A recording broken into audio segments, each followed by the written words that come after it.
Indigenous people of the Plains. The Great Plains stretched from the Canadian border in the north to the Mexican border in the south. They were surrounded in the west by the Rocky Mountains and in the east by the Mississippi River. Most tribes of indigenous peoples of the Plains were divided into bands, each with its own chief and council. Every member of the band was equal, and they were all assigned different roles. Men were responsible for hunting, looking after horses, and protecting the band, and were assessed on their abilities as hunters, horsemen, and warriors. Women were responsible for the tepee, preparing food, collecting water, and making garments, and were highly valued as the bearers of children. Elders helped bring up children of the tribe, and their advice was considered very valuable. However, they were sometimes left behind when the band moved, if they became too weak, as the band's survival was seen as more important.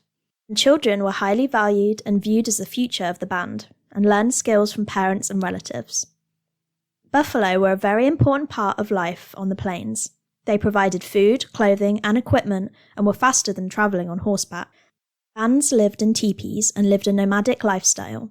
Land was viewed as sacred, so was not viewed as someone's property, and it was rarely farmed as they did not want to damage the sacred landscape.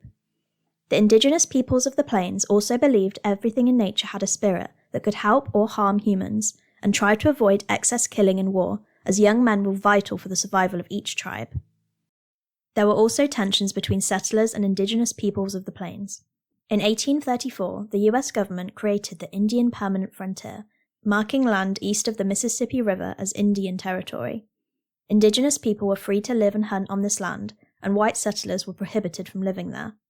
However, more migrants began to travel east, leading to increased tensions between the migrants and natives. In response to these conflicts, the US government moved the indigenous people onto reservations, allowing migrants to settle on their ancestral land.